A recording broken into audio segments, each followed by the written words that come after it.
Дозволете во денешното заокружување на оваа кампања Излез за Скопје да одвоиме должно време за настанот, кој што беше и причина за основање на институтот, меѓутоа и мотивација за неговото делување низ сите овие години.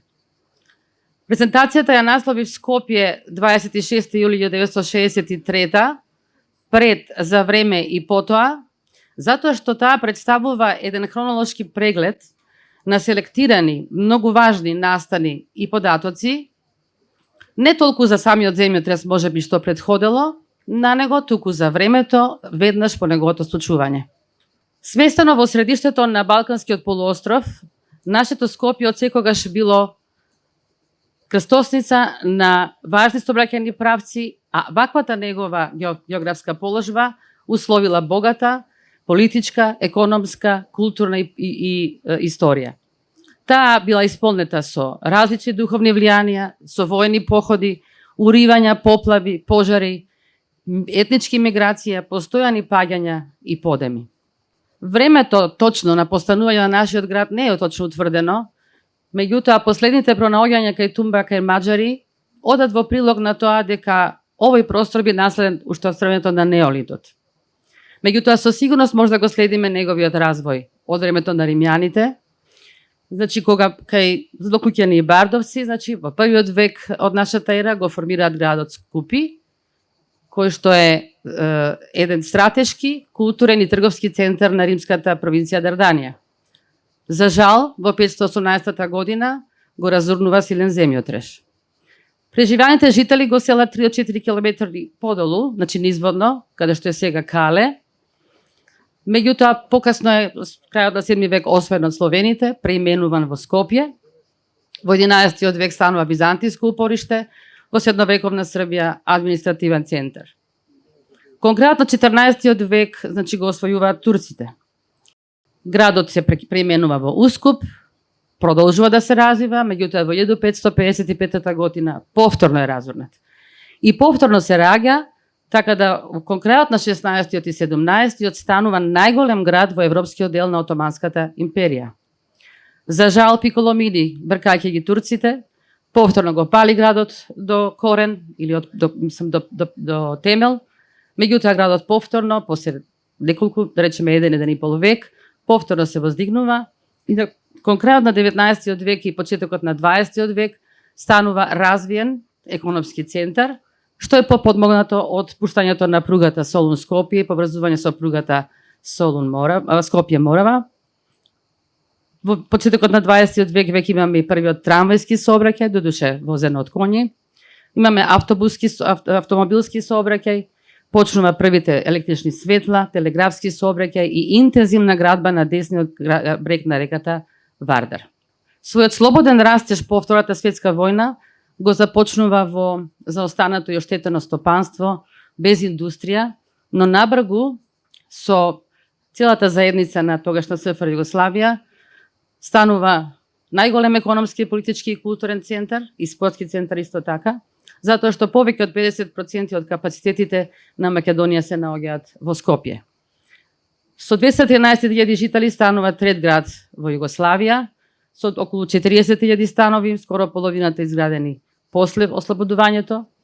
Со право се нарекува град на ученици, бидејќи секој трет граѓанин учи некаква школа, има вкупно 50.000 ученици, 13.000 студенти, капацитет на болнички легла од 1500 легла и се градат континуирано нови улици, подземна инфраструктура, водовод, се организира автобуски престој, сообраќај, првата комунални и хигиенски услови.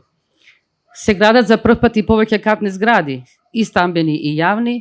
На денот пред земјотресот Скопје има 4 моста преку реката Вардар. Во ноември 1962 го загаѓа, значи голема поплава, најголемата поплава во историјата на Скопје, но тоа е само најава за тоа што ќе се случи потоцна.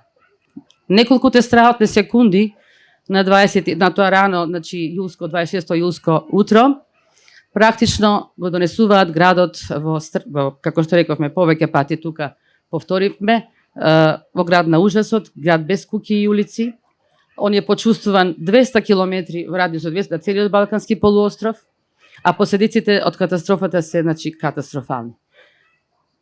Значи, 82,4% од стамбениот фонд е уништен, само 10% од училиштата може да се употребуваат. Стопанството исто така со големи штети, 16% од фабриките уништени, 8% од опремата, за среќа бидејќи биле надвор од централното градско подрачје. Парализиран е целокупниот културен и просветен живот во градот, заради тоа што се оштетени или срушени најважните објекти. Директните штети се проценуваат на околу милијарда американски долари или 15% од бруто националниот производ на Социјалистичка Федеративна република Југославија или нешто повеќе од 2 бруто национални производи на Македонија за 62 година. Градот останува без струја и без радио и телеграфски врски за кратко, меѓутоа сепак во 9:30 се успева да се воспостави врска со Белград. И веднаш започнуваат, односно се активираат генералните планови за етни случаи, кои што таа држава ги имала претходно, со координирани активности. Значи, владата и Црвениот круст од Белград упатуваат апел до сите домашни во републики и во странство. Во истиот момент се забранува пиење вода, бидејќи таа е непонтролирана, а армијата се обврзува дневно да обезбедува 300.000 литри вода. Бездомните животни се убиваат и закопуваат за да не се шират болести. Градот, значи се гасат активираните пожари, а градот се затвара веднаш за да нема ни излегување од него, ни влегување, со тоа што се одземаат сите автомобили на граѓаните за да може да послушат оние што нормално биле во потреба за да послушат во тие активности. Ограбувачите се казувани на лице место веднаш. Веќе во 10 часот, значи поставена е теренската болница. Истиот ден извршени се 200 операции, истиот ден на земјотресот. Третирани се над 1600 случаи. Се организираат првите полски кујни, се делат првите оброци. Во заводите за трансфузија на крв во поголемите градови на Југославија започнува активно задарување на крв. Но толку е голем одзивот што во 16 часот се надминати сите капацитети. Во 12 часот од Белград тргнува специјален воз, да не се гледа, значи со сите потребни, со хируршки клиники, со канистри за вода, со храна, со специјалци, со градежни машини, а исто така од Приштина доаѓа цел корпус персонал од различити, значи, професионалности, и таа бројка од час во час, од ден во ден расте до неверојатни бројки. Едноставно со еден збор може да се каже дека целата заедница југословенска и сите во неа прават се што можат за да помогнат. Овој во 14 часот е, значи, воспоставен и воздушен мост со Белград, Љубљана и Загреб. Истиот ден се веќе евакуирани 180 тешко ранети, а на повраток авионите се полни со потребни материјали. Најголеми херои се сепак спасувачите. И овој пат, како и после поплавата во 62-а, единиците на Југословенската народна армија се јунакот на годината. Одеднаш, додека градот е се уште во пепел и прав, спонтано се спуштаат полиците на градот и започнуваат да ги спасуваат и да им помагаат луѓето подорнатините и да им помагаат на ранетите. Подосна под команда им се придружуваат војници од Кумановската и Тетовската касарна, припадниците на органите на службата за внатрешни работи и цивилна заштита, младинските работни бригади почнуваат да се формираат. И тие без почин, значи храбро и пожртвувано, едноставно ја водат таа битка на еден овој својвиден фронт постојано.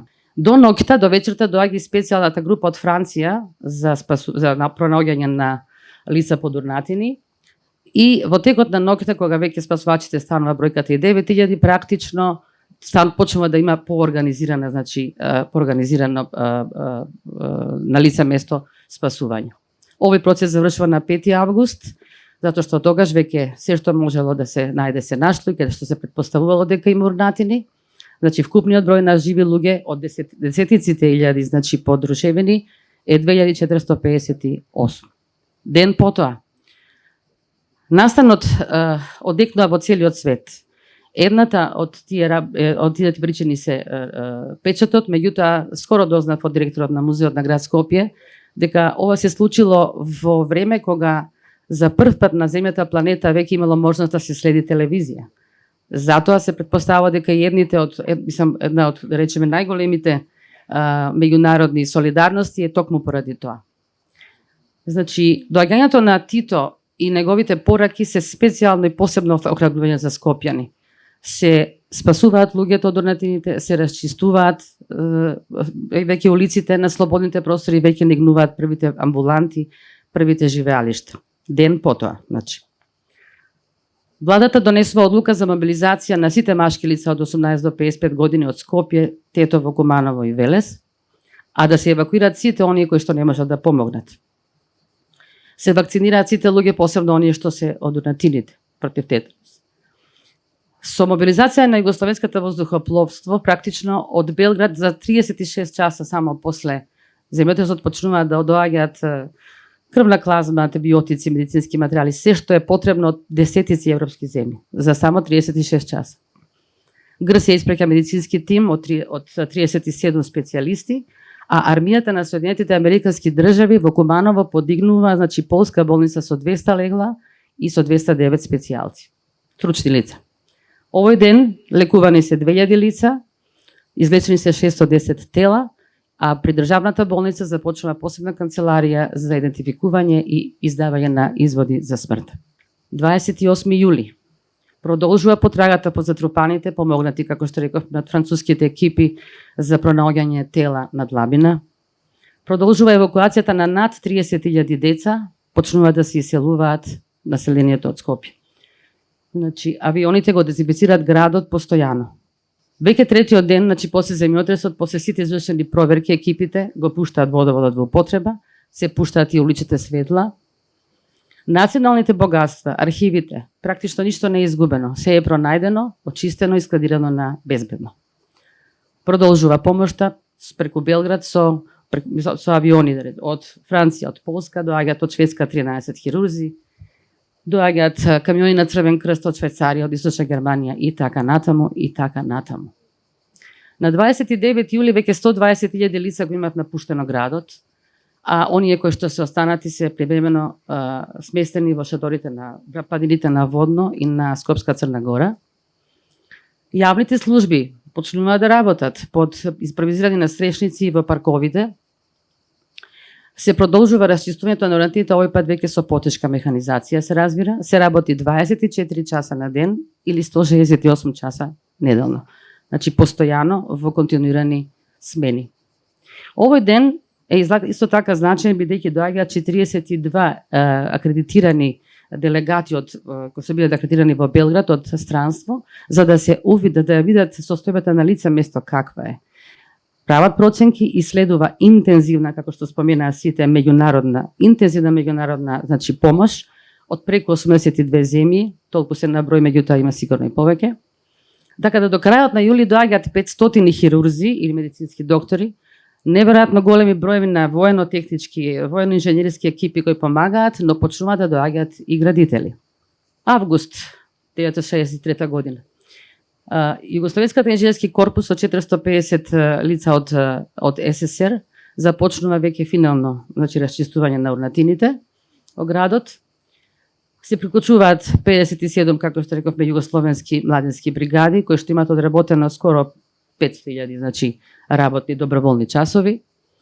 Но станува приоритет обезбедување за солниште за околу 70.000 луѓе што остануваат во Скопје, бидејќи се наближува есента и зимата. Овдека би сакала да истакнам еден многу значаен момент, за тоа резултатот, односно производот од овој момент фактички е во нашиот институт. Значи, се организира на една востановена единствена методологија проценка на оштетувањата на зградите во Скопје, која што трае фактички 2 месеца, од инженерите од институтите за материјали од градовите поголеми од Југославија. Таа резултира во 43 волумени, во кои што буквално за секој објект има лична карта, дури со испитување на материјали и, како што знаете, популарно обележување со зелени, црвени, жолти линии. Паралелно со ова започнува санацијата на помалку оштетени објекти. Меѓутоа почнува да доаѓаат и мисии на експерти, организирани од Обединетите нации, од ЮНЕСКО и така натаму, едни да им помогнат на власт во актуелните проблеми, други да почнат да изучуваат катастрофата, невидена до тој момент во Европа. Југословенската влада паралелно со тоа прави 6 комисии од 6 републики, секоја добива задача посебна, а студијата за обнова на градот ја добива нашиот институт за урбанизам, планирање, и сите они се помогнати, како што реков, од експерти од ЮНЕСКО и од Обединетите нации. Меѓутоа, веројатно најбитно најбитно е како да кажам, најбитни моменти за отстранување на последиците и предстојната релативно брза обнова на градот има заклучоците на Централниот комитет на СКЈ донесени на 2 август. Оспособување на стобанството прв приоритет за да може да работи и автоматски на тоа да почнат се враќаат работниците. Сместување на населението, тоа е исто така, значи бидејќи доаѓа зимата. Се прави акцијски план што точно треба да се извади во првите 5 години, што треба да се извади во наредните 5 години. Значи се прави план акцијски кој што практично има во монографите, може да се најде точно како е тоа се замислено. Се доносат, значи следат многу одлуки, вонредни закони и она што е најбитно, значи се распишува фонд, се основа фонд за обнова на градот, каде што сите републики учествуваат, меѓутоа и меѓународни пари доаѓаат тука. Исто така се распишува и народен заем, значи се распишува народен заем и тоа за неверојатно време ги надминува сите очекувања на власта на Југославија. Меѓутоа, што исто така битно, точно е пропишано од која институција ќе води грижа за спроведување на сето тоа, што е исклучително важно и затоа и се е успеало. Дополнително се одобрува мораториум на сите кредити на стопанството кои што ги има земено Македонија од Југославија и се распишуваат поволни потрошувачки кредити за да може да се обноват домакинствата. Следствено на 10 август на Централниот комитет на Сојузот комунисти на Македонија се носат 3 важни одлуки. Новото Скопје на иста локација, значи и покрај сите истражувања и дилеми, и ќе стане символ уште поголем на братството и единството на југословските народи, но и на меѓународната солидарност. Новото Скопје отпорно на земјотреси и монтажни приградски населби да се изградат за скопјаните, значи до крајот на 63-та година, што е всушност задача на сите републики. Со своја опрема, со своји инженери да ги изградат на лице место во околината на Скопје. Септември пристигнуваат монтажните куќи, започнува масовна изградба на монтажни куќи, доаѓаат и експерти и стручни лица, над 30.000 градежни работници работат на тоа. Населението полека се враќа во градот, работниците на работните места. Започнува новата школска година по чатори за оние деца кои што останале тука или се вратиле веќе од евакуацијата.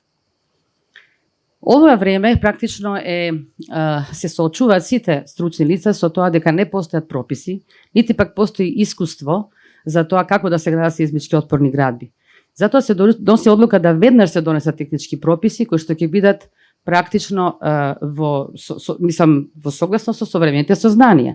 Меѓутоа до тогаш, на 20 септември, Републичкиот секретарат за градежни работи носи генерални препораки за санација на објекти оштетени од скопскиот земјотрес, што представуваат релативно добра основа за регуларна градба во градот. Делегации на стручњаци за урбанизам од повеќе земји, не знам дали ги спомнавме, ја би сакала да ги спомнам од Полска, под тимот од Полска под раководство на архитектот Адолф Цибаровски, од Јапонија професор Киоши Муто, од СССР Медведев и од Велика Британија нашиот голем пријател Никола Амброзис се носители на тимовите кои што доаѓаат како експерти да работат во Скопје. Во октомври веќе во Скопје има 150.000 луѓе, значи вратени се повеќето, а 80% од индустријските предпријатија во градот започнуваат своите активности. Значи се враќа полека во живот. Започнуваат интензивни геотехнички истраги кои што имаат за цел да се осознаат почвените услови на Скопската котлина, за да се знае нели понатам како влезен податок во проектирањето.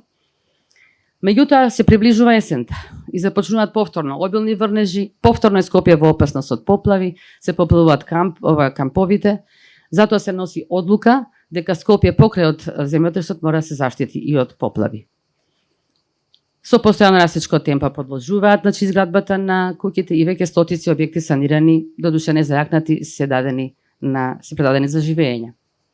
До крајот на ноември почнува да работи и Универзитетот Кирил и Методи со својата настава, а масовно започнува санација на училиштата, како се сеќавате, само 10% беа употребливи, за да може побрзо да се вратат и децата од евакуираните места.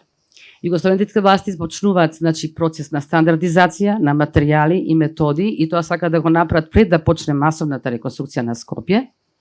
А Скопје добива 18 приградски населби со 14.180 станови со комплетна инфраструктура. Секоја ги препознавате, има свое име, секој се знае кој е покровител, кој ја изградил, секоја има градинка, секој има здравствен дом, сообраќајници, трговски дуќани и така натаму. Скопјани почнуваат до крајот на ноември за 99 дена да живеат околу разрушеното Скопје.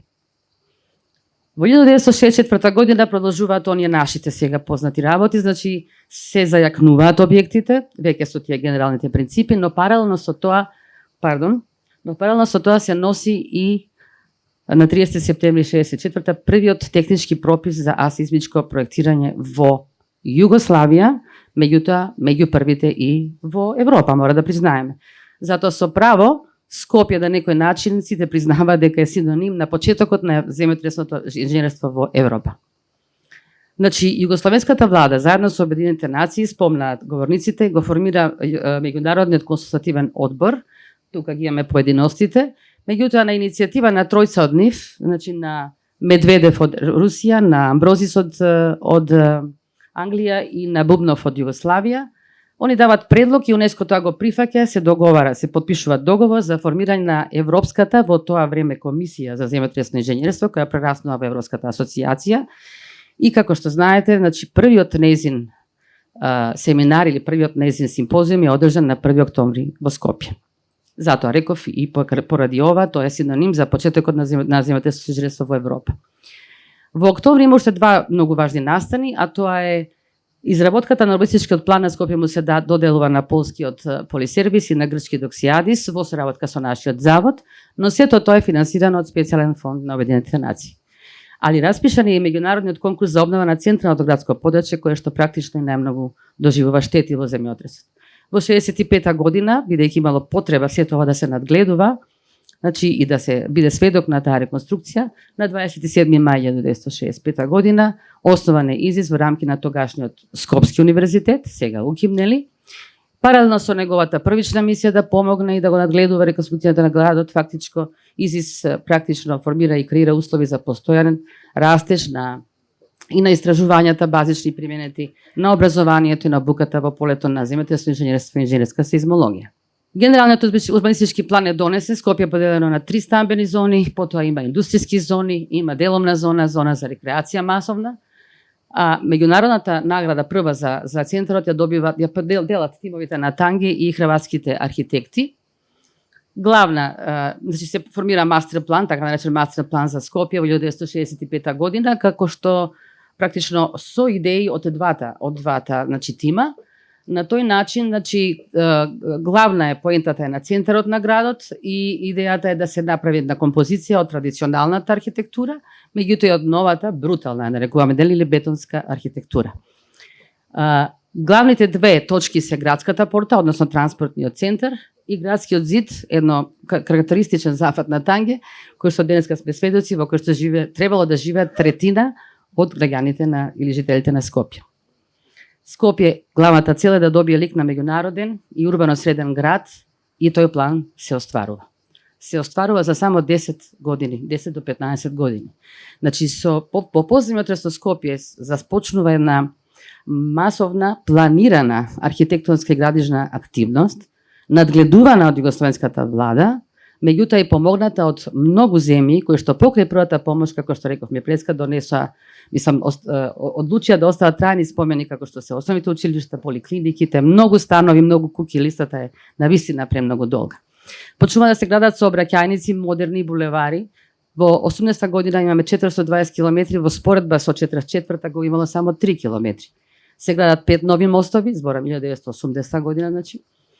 Се гради транспортен центар на маркантна мостовска конструкција долга 700 метри, која што ги обединува патничкиот, железничкиот, автобускиот и поштенскиот сообраќај.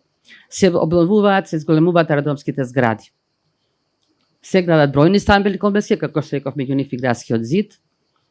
За неверојатен кратиот крок, сите, ова е само мала листа од тоа што се гради во првите 10 години. Значи, соборен храм, универзитетскиот центар, Македонската опера и балет, зградите на владата, на МАНО, на телекомуникацијски центар, на телевизијата, на Народен театар, на библиотеката универзитетска, на ГТЦ, ЗОИЛ, Скопски сајм, комплекс банки. Неверојатно и вчудени будува тој факт што ова е изградено се до 80 година.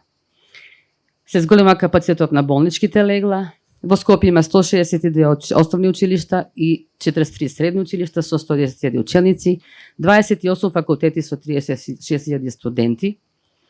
9 музеи се градат, 20 кина, 4 театри, филхармонија, но и многу зеленило, паркови, зоолошката градина, Луна паркот.